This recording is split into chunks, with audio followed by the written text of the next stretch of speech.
Hey everybody, my name's Jack. Welcome to Talk Openly. I'm here with my wonderful and lovely friend Daniel, who I haven't seen in 2 weeks. Daniel, it's been a while. It feels like forever. I know. Hi, Jack. Hi, Daniel.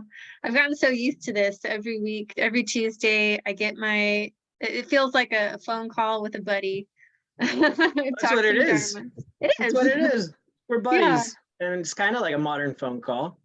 It is. Yeah. And then remembering that we have all these other buddies who are joining us virtually. And while they, don't necessarily talk with us, I still feel like they're here. And one thing too is you can always drop us a question if you're in Zoom. Then we would love to have a little bit more conversation with y'all. So that's always an Yeah. option. Yeah. Well, Daniel, I first of all, I want to ask you about what's behind you. I'm so curious. Your tapestry. It's an elephant. Oh, okay. Yeah. Beautiful. I was seeing like a human with a sword. That's kind of what it looks like. And I thought it was some kind of really cool Tonka. There's my Yeah. sword. Yeah. It's Manjushri's trunk or Right. tusk rather. Yeah, yeah. No, it's not even. It's weird. Like most of the tapestries and stuff, they oftentimes have sort of like a mystic or spiritual sort of element to it. Something. This one's just an elephant. it's Cool. it's not even Ganesha. It's just an elephant. Yeah, I dig it. They're worthy just on their own, aren't they? Yeah, I never would have thought that I'd be a tapestry guy, but I am. Here you are. Yeah, my kids have tapestries. I've got tapestries. Mm, Yeah. incense, the whole thing. Yeah. It's funny to look back and remember the ideas we had for ourselves, and it's like, oh Oh wow, yeah, yeah. yeah. How did There's I been a get few here? versions. There's been a few versions of me. For sure. Oh yeah, same. Yeah. Oh man, well tell me about your week. What's been going on? Or your 2 weeks, really. My goodness, has it really? It has 2 weeks, huh? 2 weeks. Wow, that's crazy. I know. Uh, wow. Well, uh, I can't really remember. I'm sorry to say. I was sitting here just thinking about how much fun you've been having. Um, Yeah, that's right. Yeah, I yeah, haven't had yeah. time. I mean, all kinds of stuff I think has been going on my end, but I can't really, I don't know. I can't speak to it. Nothing that stands out as absolutely amazing. Right on. Yeah. Yeah, Hey, like that's good. life, it's good. It's good. Like nothing terrible. Actually, I'd say all kinds of good things are happening, but like nothing that really is like storytelling noteworthy. You know, Yeah. uh, I am having, as far as my personal practice, I guess like my meditation practice in particular. Um, I'm still struggling getting it stabilized.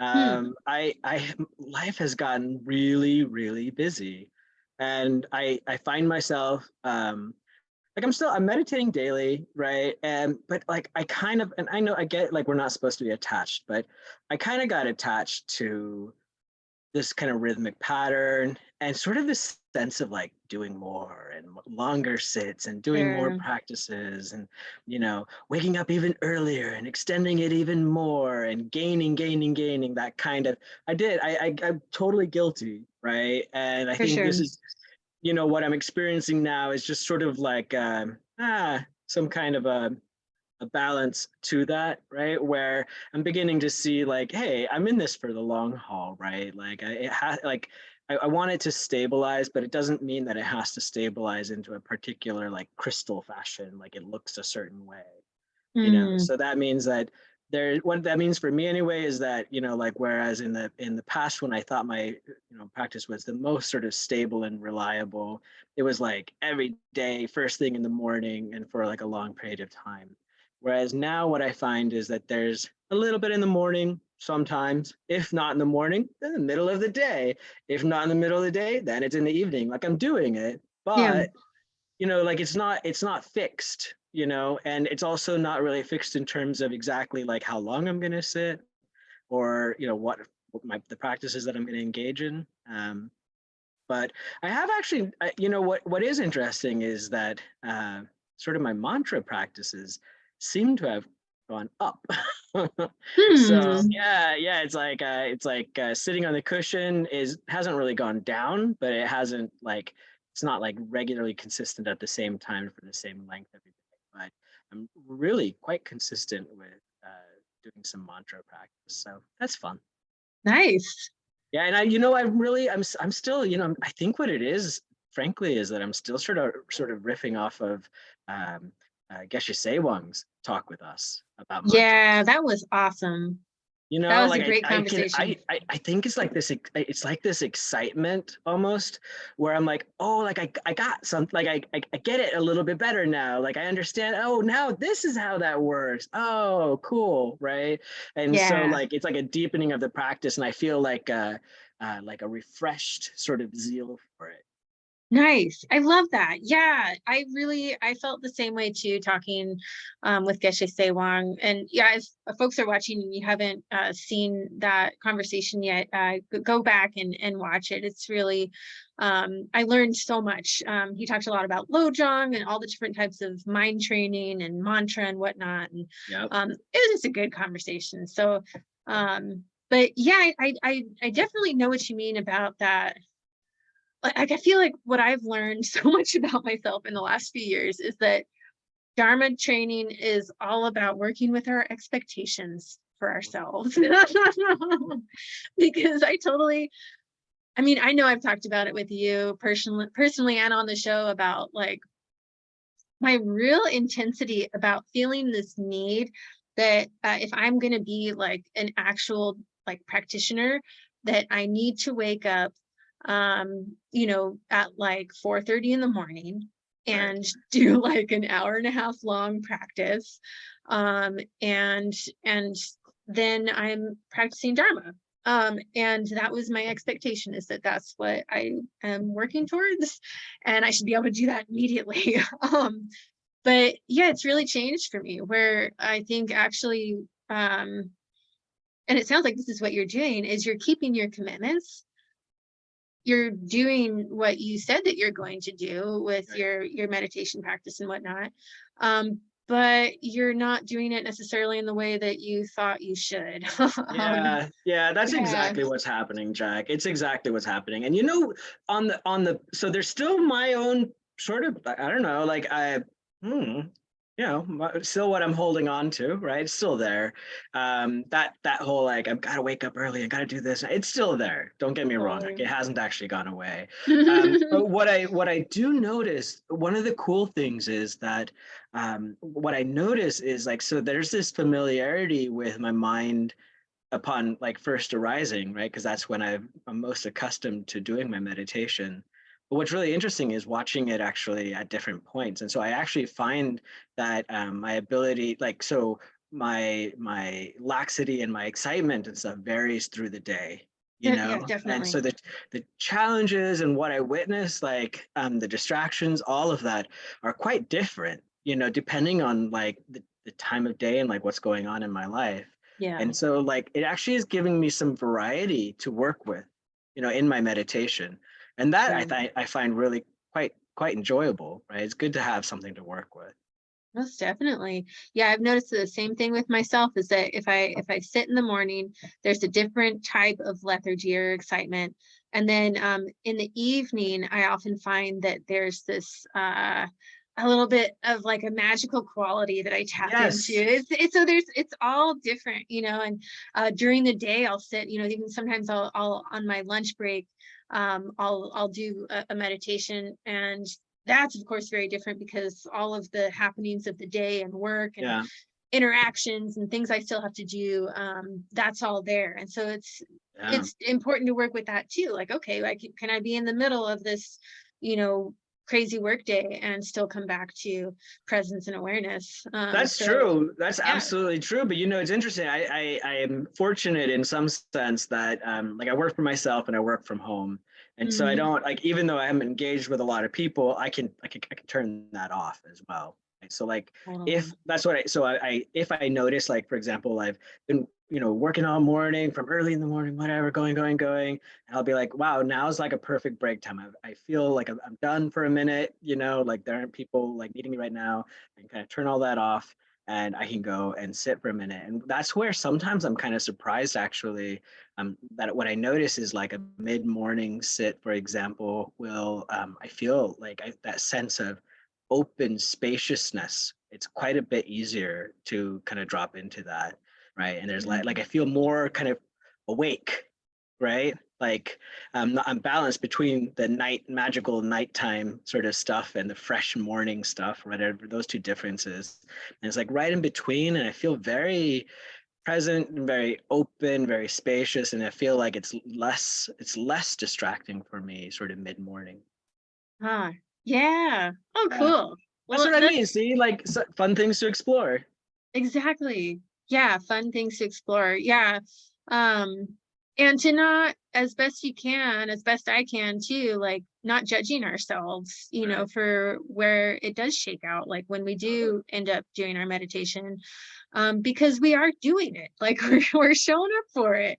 And Yeah, even and if we the proof is don't. in the pudding, Jack. Mm, I think like as Lama says, there's practice and then there's performance, and where I feel strongly encouraged, and I don't feel so hard on myself like I would have in the past, is I can see the results in my performance. right, Right? I see the differences in ordinary life, how I'm engaging with my mind, with others, with challenges, with all of the sort of, whatever life has to come my way.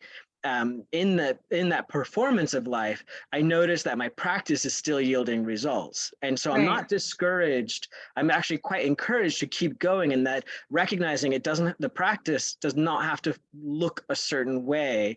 It's like as Lama says, right? The best practice is the one you actually do, right? But doing exactly. being the key part of that, like you got to do it, right? And that's where I'm like, I feel like really pleased with myself, right? Where I'm like, yeah, I'm still doing it, even though like in the past, that kind of activity, that kind of like rockiness or disturbance to my routine would have thrown me off. If I can't do it like this, I'm not going to do it at all. That sort of perfectionist mindset, Yeah, right?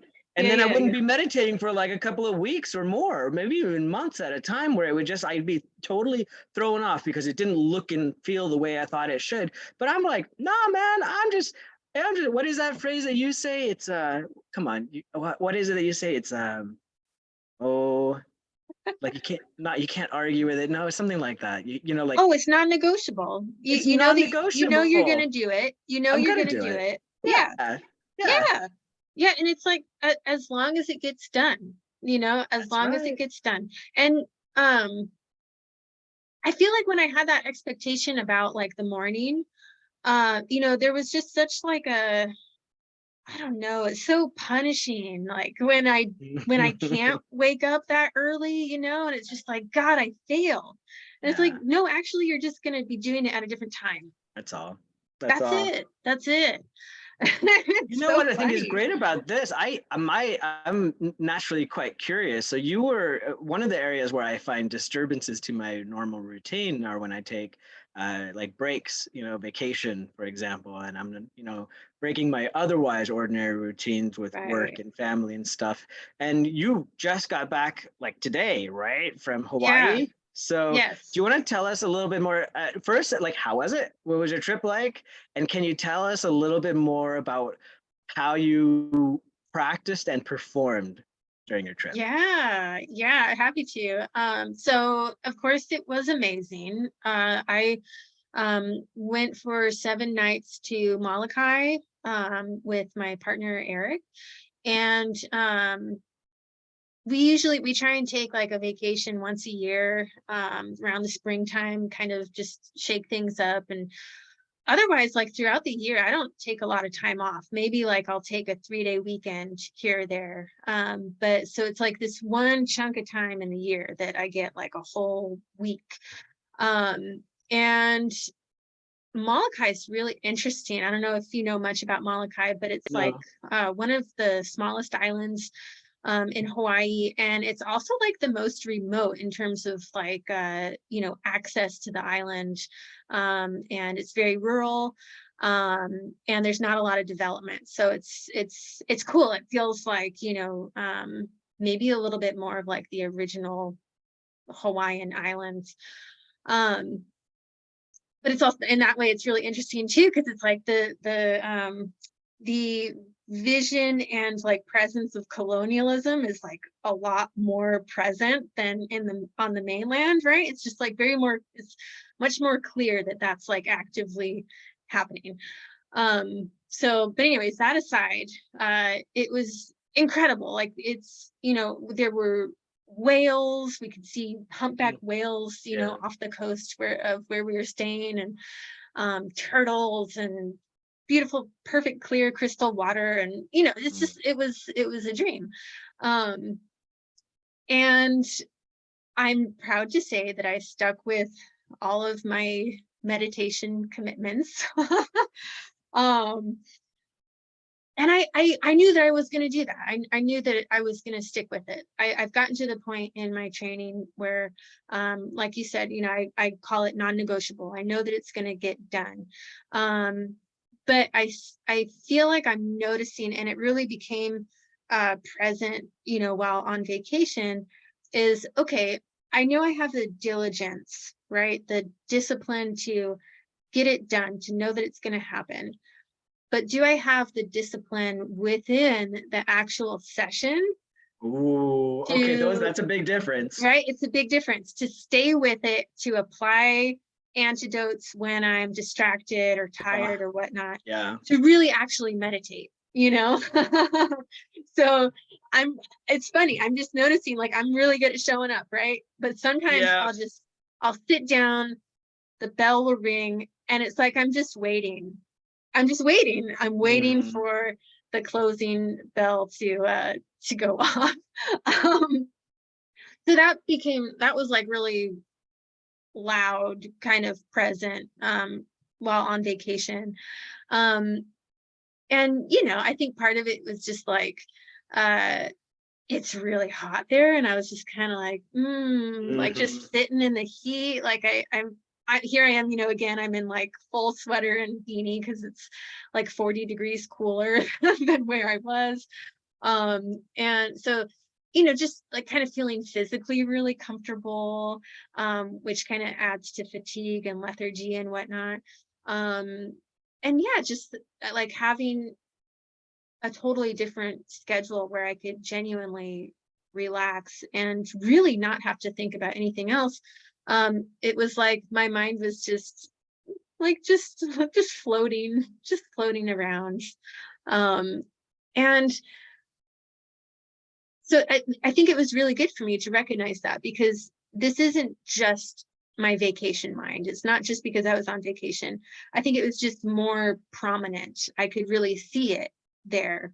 But I noticed that, at home too, there is this tendency for me to not really apply myself. And I think that's also something that happens in other areas of my life too, where it's like I can kind of rest on my laurels. It's like, I know I've got this. I'm showing up. I'm an intelligent person. I can handle this thing.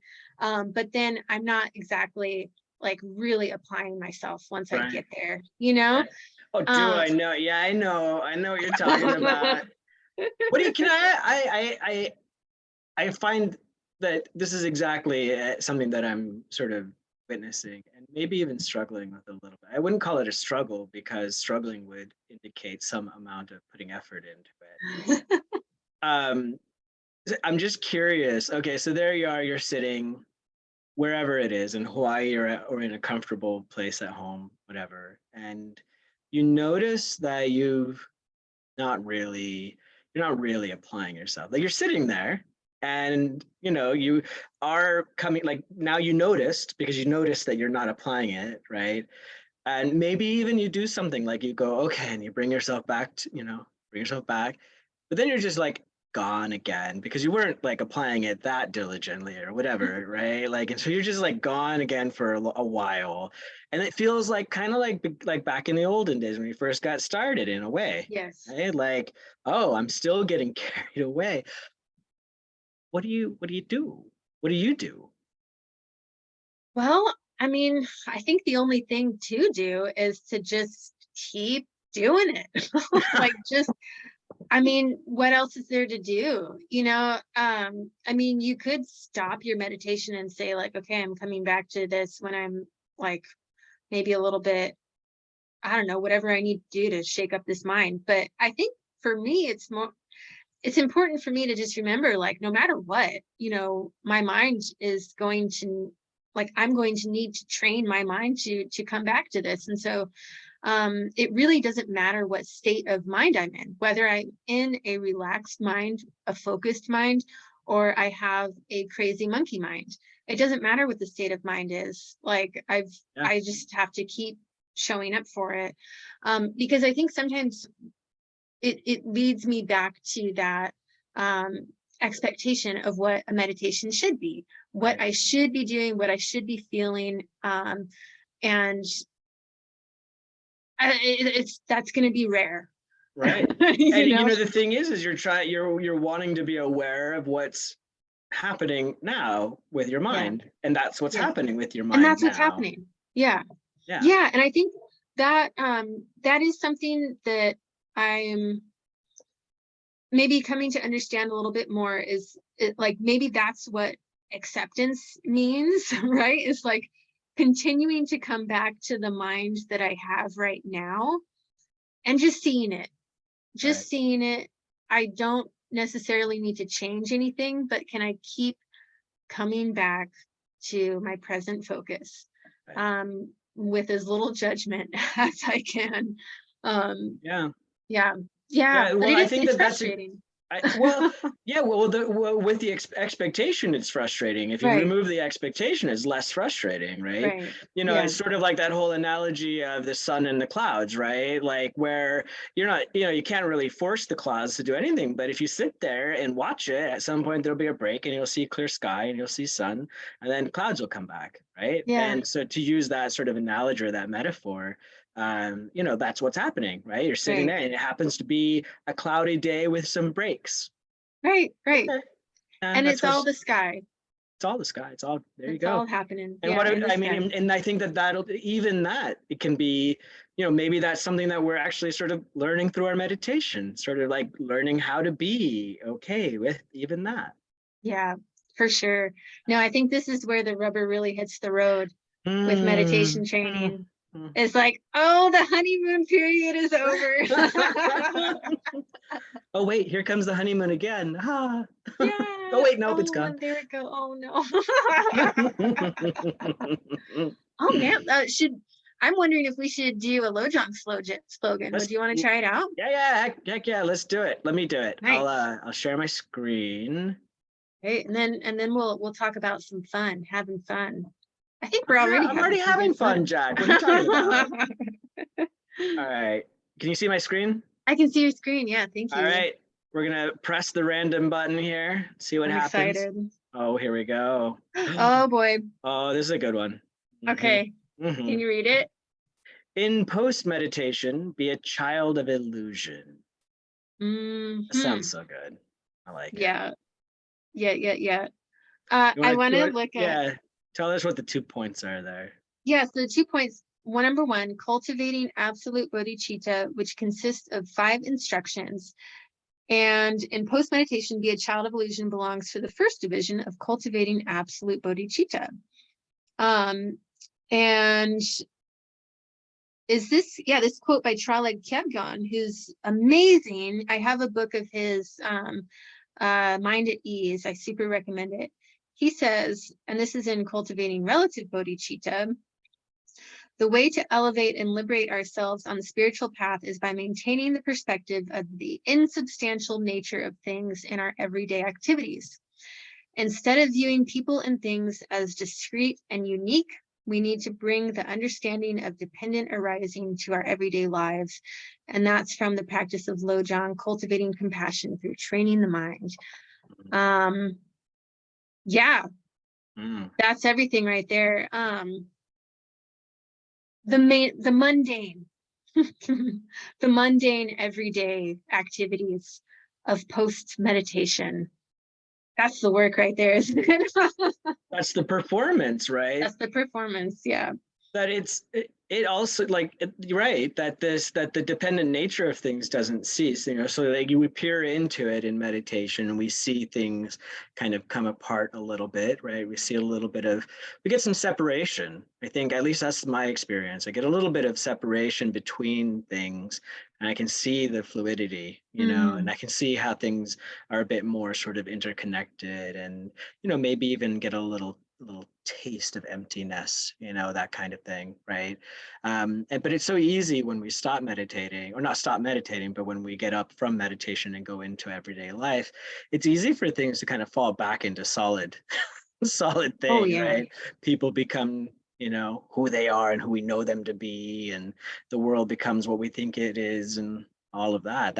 It's easy for it to kind of recrystallize, you know. Yeah, It kind of reminds me, I'm sorry if I go a little bit on it, like go for it. maybe I'm going off here a little bit, but it kind of reminds me of psychedelic trips. So Mm, in the sense that in a psychedelic trip, things become quite fluid, right?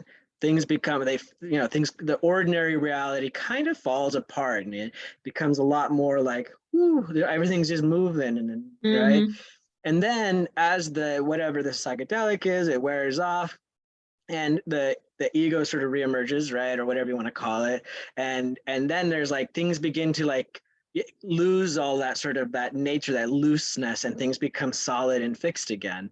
And it kind of mm, reminds me of that. It's like quite similar in meditation that things become looser, a little bit more like you see the connection, but you also see the lack of solidity, and then you get up, and then things kind of recrystallize again. right. Is that your, it's like fragmenting Yeah, and definitely. defragmenting. Yeah, yeah. I mean, I think there's been studies, that explore the relationship between altered states of mind and meditation and whatnot. And um, yeah, that I mean that is what we're, moving towards is having that ego step back where we can see the very like impermanent and influx nature of things, and be outside of the general constructs that we kind of put in place to keep our world feeling safe and structured and Yeah, and able to access as we are in this kind of what we feel like as this solid thing. um but yeah, I mean, I think that's definitely what when I have entered very deep states of meditation, there is this just settling down of that me, that perception, that quickly labels everything. There's right. just that little me goes down here, and I'm just able to be um with everything that's happening in more of a flow state, I suppose. um and so yeah, definitely. And then there's the way that, I mean, I think maybe there the mind of a Buddha can be in that state all the time, right? Or like that's just the natural way of things, of for a Buddha, is being able to just see like, oh, the interdependence of all things. um but I think before enlightenment, it's not, it's like we have to kind of come back into ourselves a little bit, our constructs, because we're engaging with this like just construct world. And so it's really hard to maintain that sense of fluidity. But I love that slogan, because it reminds me like, okay, well, even though I am kind of stepping back into Jack or whatever, Jack Yeah, that's going to go to work and do the things and whatnot, I can still recognize, well, okay, that is an illusion. While I might not be able to directly see the nature of that illusion and the reality, I can still recognize it is an illusion. And if I just right. kind of keep coming back to that throughout the day, um, there is a little bit more of that loosening that I might experience within meditation.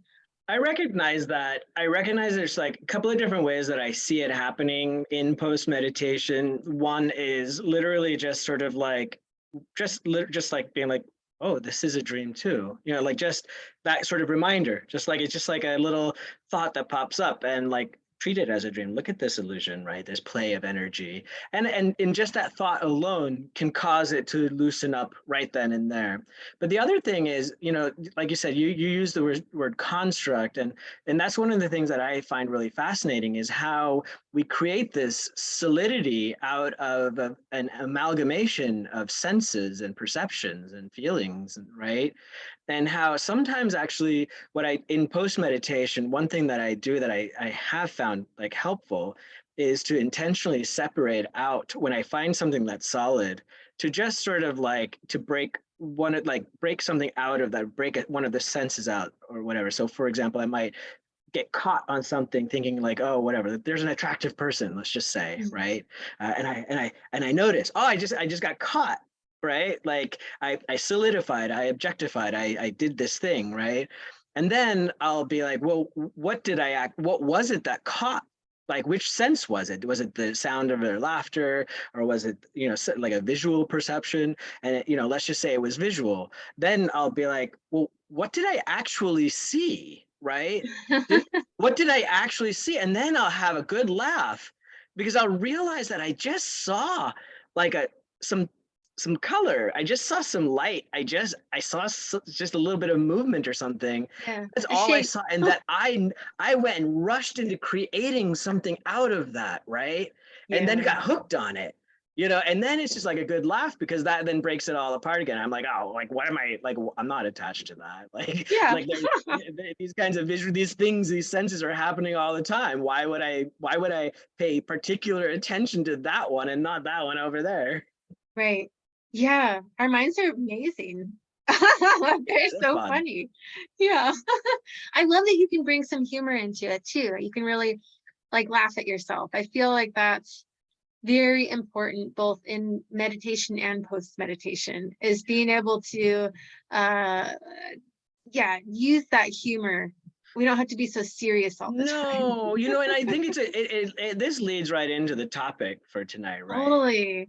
Having fun, and I think that in this sense, I really do want to say, like, I do find great fun and humor in catching myself, Mhm. right?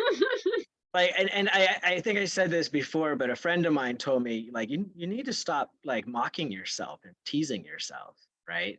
Because Mm. sometimes I have a little bit of a mocking tone, right? With I'll be like, haha, oh, you look at you, silly guy, right? There you are, right? Yeah, But it's fun. I am actually enjoying it because that's my practice. That's where I'm totally. I'm seeing it, and I'm just having a good laugh because it's so silly, Yeah, right? The whole notion of self, right, including some of the dark, scary, and the things that we don't really like about self, right, like yeah, that don't appear fun at all. Even that can be quite fun when we can see it and we're like, oh, look at what's happened. Oh, totally. what was it? It's like sort of like the laugh that you might have if like it's dark at night or whatever, your toe is sticking out over the bed, and your mind starts telling you that there's something under the bed about to Gonna eat your grab it. it's gonna grab your toes, and then you flip the light on, you have a good laugh, like, there's Yeah, nothing under the bed, I'm just being silly. yeah. Oh my gosh, yeah, I love that. Um, yeah, the little tricks that our minds play on ourselves like that, and how we can relate it to all the big tricks that our minds play on ourselves, and yeah, just be able to laugh at it, just like having the toe over the bed. Let's be able to laugh about it. And I wonder, like, where did this idea that Buddhists are kind of like devoid of emotion all the time, like, where did that come from? Why do we believe that? Because I feel like since I've joined this sangha, I've been able to have so much more like fun and pleasure in my life because I'm actually paying attention to my life, and and also able, like you said, to laugh at myself and not take myself so seriously. So it's funny I'll to me that venture a we have guess. I'll with venture a that. guess. I'll venture a guess Yeah, to tell answer us. your Yeah, question. yeah, what's going on I here? think I think that, like, okay, so you yourself noticed a change, right? Like once you started doing these practices, you joined the sangha, and now all of a sudden you're seeing, you're actually having more fun. There's more pleasure, there's more enjoyment, than there was in the past. But your notion, your description, your definition of what fun is probably has changed. Yes. That's been my experience, and it's actually Oh, let's talk happening. about it. Yeah. Yeah, so this is actually happening right now for me. Like Mm. this is a very, topical thing for me, because my entire life, and in fact, as people who know my family, they'll say that me, my brothers, my dad all share this sort of characteristic of, like wanting like fun, but in like this excessive sort of like excitement, and like chasing pleasure, chasing excitement, Hmm. chasing novelty, Hmm. right? And that sort of like the way that it has shown up in my life for most of my adult life has been through, what would probably be considered sort of, like sense pleasures and indulgences, and or like worldly pleasure, for another way to put it, right? So, sex, drugs, and rock and roll sort of Totally. thing, right? And so, like, I think that this happened sort of early on, right? Like, I had a perfectly, like, things were, I think I was okay as a kid, and then at some point I discovered, oh, it could be a little bit more fun if you just whatever, crank up the music, right? Get it blaring nice and loud, and then ooh, just have something to drink or have something to smoke or whatever. And now it's even Yeah. Fine better, tune everything. Yeah, and then oh my God, like, oh, there's sex too. Oh my God, right? Like it just gets better and better and better. And like, and there's this notion of chasing that, right? Kind of that that Yes. that chasing the dragon, so to speak, where you just like that becomes the thing that you, at least for me, that's what I thought was fun, Me right? too. That's what I thought was pleasant, and happiness, it made me happy, right? Right. And so in that sense, I really got to taste it. I got a full flavor of it. And it wasn't until just like you said, I joined the Sangha and I started engaging in these practices, that I began to realize that that was actually the source of so much suffering in my So life, much. right? That I And was not just to creating. ourselves, but to others. Ah, that Yeah. just a little ball of just pure suffering, just going over. And why? It was because I was attached to these pleasures, right? Yeah. It wasn't just that I allowed them to show up when they showed up and let them pass. No, I had to like go looking for them. I spent a lot of time, money, Oh yeah. energy in pursuing these things so much. And all I was doing was hurting myself and hurting others, right? Yeah. And so, but now it's exactly what you said. And this is what's happening right now in my life is I'm beginning to sort of lean into this this this okayness of the present moment, right? Like it's okay. Sort of in what was it that was it Tenzin Choki who said, "Got to savor the okay." I think that was. Mm, I don't want to misattribute it, but I'm pretty sure that's I how it like was. that. And that's what I've been sort of practicing, trying to like really just lean into like what's here and now, right? And it's been beautiful, right? So like for example, I've never been okay just sitting with other people sober with nothing to do, Same. right? Yeah. Well, there's always something. We got to be doing something. Oh, we're gonna go somewhere. We're gonna do something, and it didn't have to. I'm not saying that it has to be, drugs and alcohol and that kind of thing. But you got to be doing something. We're going somewhere. We're gonna have some fun. We're gonna have some fun, right? Yeah. We're gonna make it happen somehow, Yeah. right? We're gonna go here. We're gonna do that, and this is why we're even together in the first place, is to do this thing together. And so that's always been my mindset, and I couldn't understand. I couldn't fathom boring, normal people that can just sit there, who get together not to do something, but just to get together, just to be with each other, and Yeah. with no concept of anything to do, not even necessarily, not even good food. You know what I mean? Like just not even coffee, just like being together, right? And so like I'm kind of like practicing that now in my life, and it's opening up in this magnificent, really fun, pleasant, enjoyable, oftentimes humorous way, where I'm like, Mm, oh my God, like who knew life could be this much fun? Right? yeah. Like just ordinary, like all the time. It's like Yeah. essentially kind of like never ending fun in some sense, right? Like, Well, yeah. yeah. Yeah. Well, when we're constantly seeking that, like the external type of fun, like the external pleasure and whatnot, that means that, at least for me, I knew there was something inside me that was like, if I can't do fun without having to take something in or do something, then that means that life like is meaningless. Like there's like this real like black hole kind of experience that I would have like when I was finally alone, and so and no longer, high or Yeah. with people or whatever. And that's a scary place to be. And so yeah, just knowing that like actually like life is really full, just being here, Yeah. um and yeah, and enjoyable, pleasurable. It's so much better. Like literally just sitting, like, okay, so like so even this talk show, right, is a good example of it. What are Yeah, we doing? We're just talking.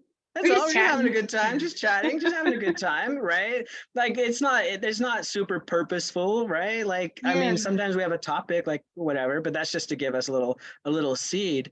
But like in just being with each other, just that alone, right, can be yeah, so enjoyable if we're truly present, right? right. Yeah. Well, and that's the thing too, is that, so we're householders, we're not monastics, um, which I think actually makes it in some ways it's harder. It's more challenging to do dharma because we're householders and we have the ability to easily go out and distract ourselves. But Lama has talked with me about like in darshan, that householders, we should go out, we should have fun, we should go to the movies, we should meet with friends and whatnot, and live our lives. But that's that's part of the practice. Can we kind of like have those experiences and maintain awareness and the view at the Right. same time? That's and right. and that's what makes it so challenging, but also like really, I think, really fascinating. Like, can I have my vacation, like really have my cake and eat it too? Can I go to Hawaii, do my vacation, and still maintain that awareness, that presence, and not get kind of hooked, right? Because I think that is the real potential. That's the dangerous side of entertainment or whatnot. Just having fun for fun's sake, is that we can get really hooked on it and feel like, okay, well, that's the source of my happiness. Like, I gotta, like you were saying, I gotta do that thing. I gotta be Right. doing something in order Yeah. to be happy. And that's a real sinkhole that's gonna, get us lost real fast. But can I engage, go to a movie? Can I go, go to a movie, go on vacation, and still maintain that awareness that like, okay, this is gonna pass. This is gonna pass. And I'm gonna Yeah. pay attention while I'm here. Um, and I think Right. And also, recognize, yeah, in all of that, I think, this this idea that like if we can if we're always watching our mind, then we can see that our sense of happiness or whatever pleasure that we might be experiencing is not external, right? mm, It's not mhm, outside of us. And mhm, so in that sense, we can be having a good time and be having fun without it even being related necessarily to something outside of us, right? So yes, I'm on vacation in Hawaii or whatever, but that's not why I'm at peace.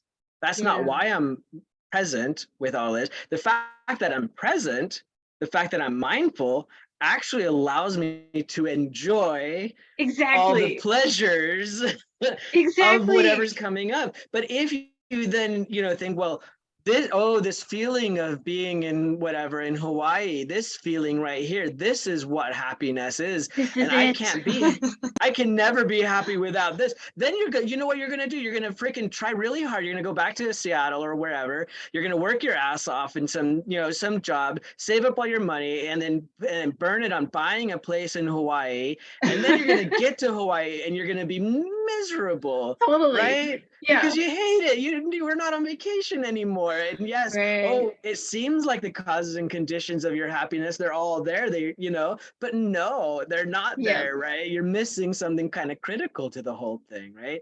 And so, Yeah. and that's what I think is so beautiful about it is, can we really enjoy life's pleasures without becoming attached to them, right? To the Yeah. pleasures or to the causes and conditions that appear to sort of like bring that about. And so in that sense, like think about it. This path that we're on, what's it called? It's called the middle way. Yeah. Middle way. The middle way between what? Right? Well, between indulgence and asceticism for one, Yeah. right? And so if it's in the middle, that doesn't mean that you're an ascetic, right? Yeah. It doesn't, Exactly. right? Like, yeah, like our history, even Buddha's history, if you think about it, he lived a life of indulgence on the one Mm-hmm. hand, right? He was able to indulge himself in the beginning, and then he went all the other way, right? Ascetic, hardcore ascetic, like the kind that I could never tolerate. I couldn't be, right? I just couldn't, Yeah. right? And then he's like, oh, ah, Yeah. right there in the middle, Yeah, because and both then of those are two sides of the same coin, right? same thing. Yeah. You're Yeah, just, yeah, it's miserable either way.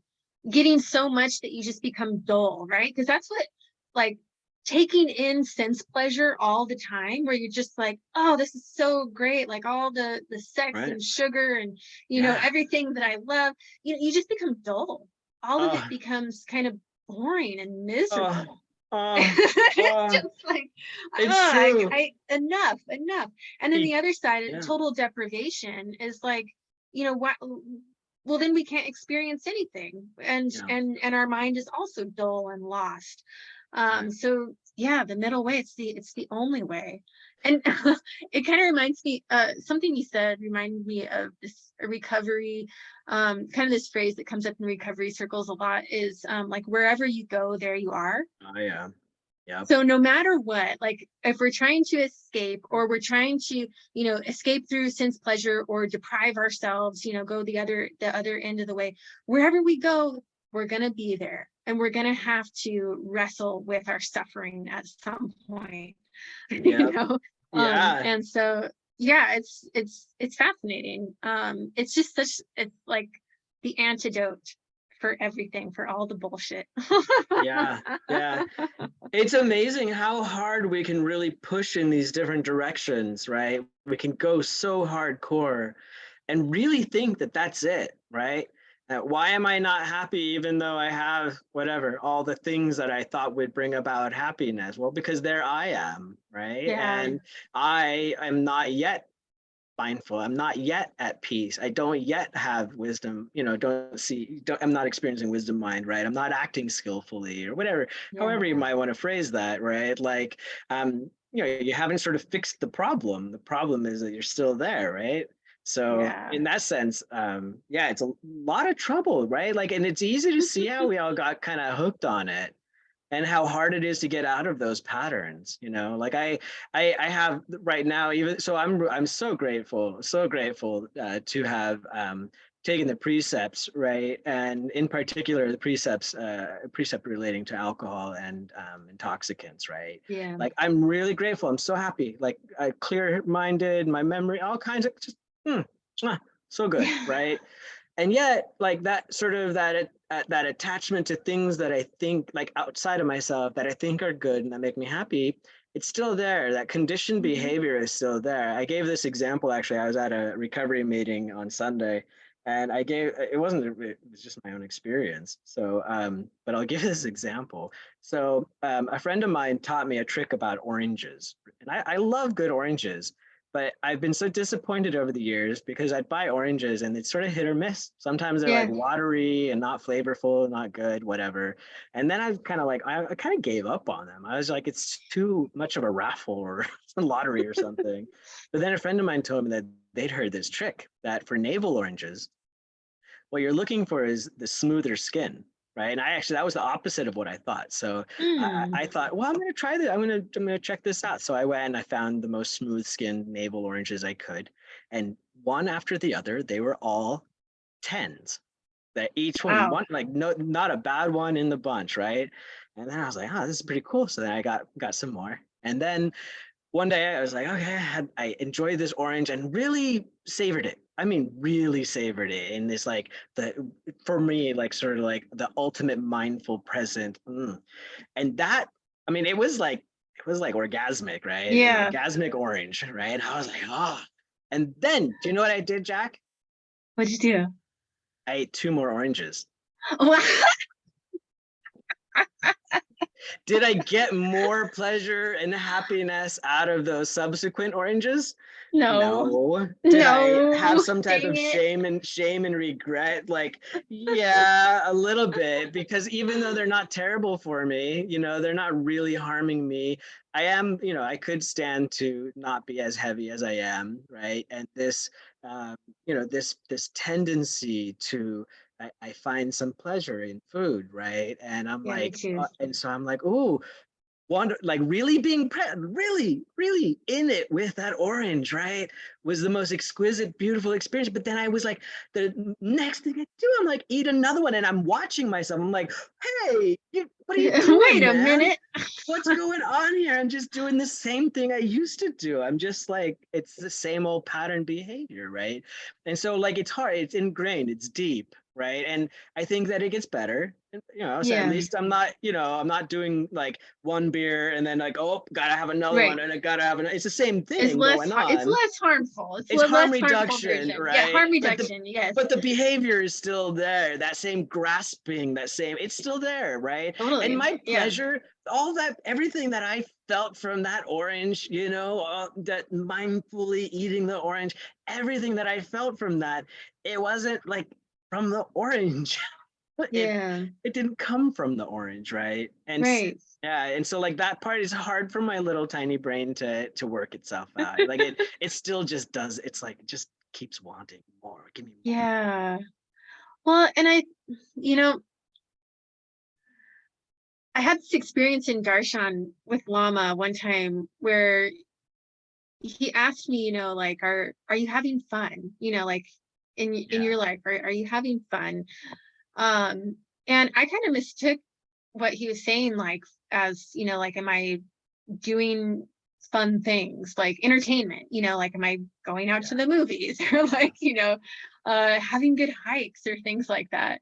And he corrected me. He was like, no, like, are you enjoying your life? Like, are you having fun in your relationships? And it it really kind of like shifted towards, okay, what is he talking about? And he's talking about like the interdependence that we're, all in this web together. And that was like a real kind of aha moment, that it's like, okay, it's not about the orange, it's not about me, it's not about me and my partner in Hawaii, right. it's about this, relationship between Mm-hmm. all those things that are Mm-hmm. happening. And can I pay attention to how, yes, when I receive that sensory pleasure of taste, and notice it, and really, like, it's that, like you were saying, that kind of orgasmic, like, wow, that's so intense.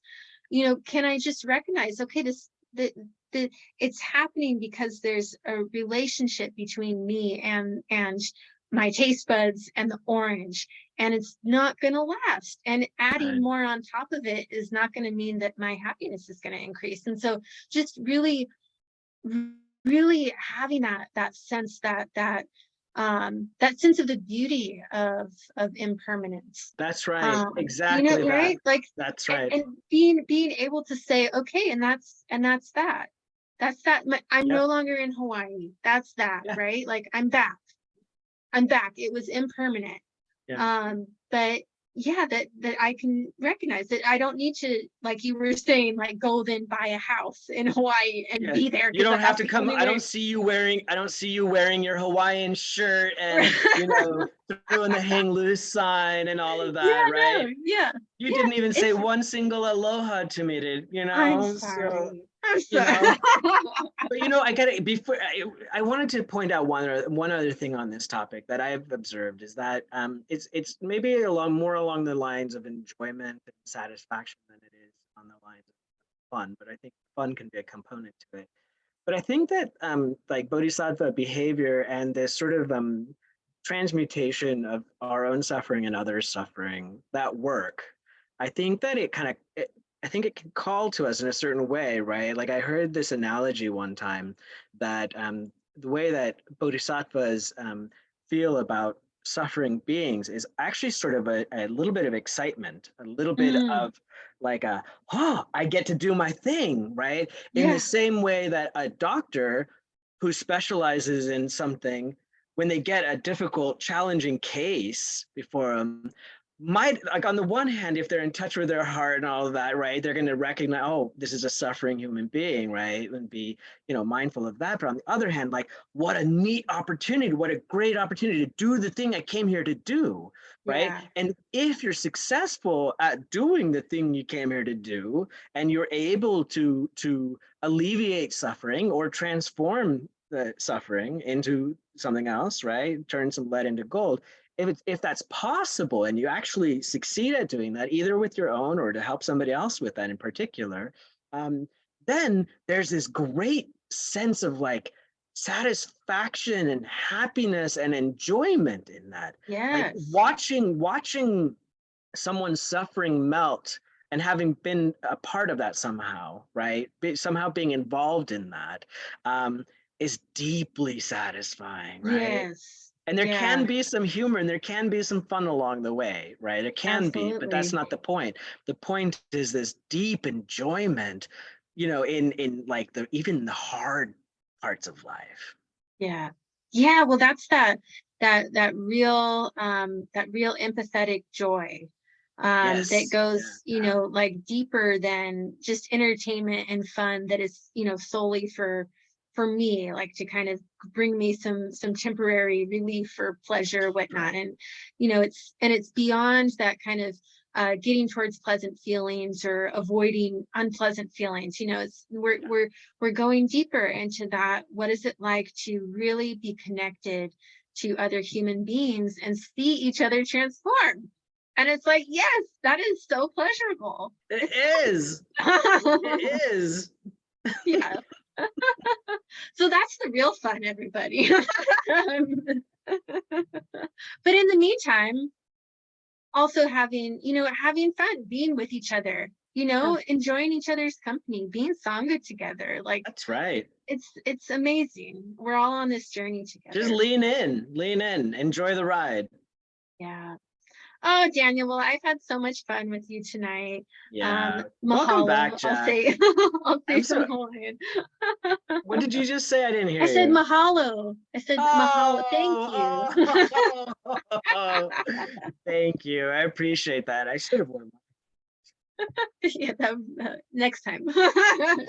Yeah. It's always so good to see you, Jack. It's good to talk with you. You too. Yes, I'm looking forward to next week. And yeah, take care, everybody. Have All some right. fun. Toodaloo. Bye-bye. Bye.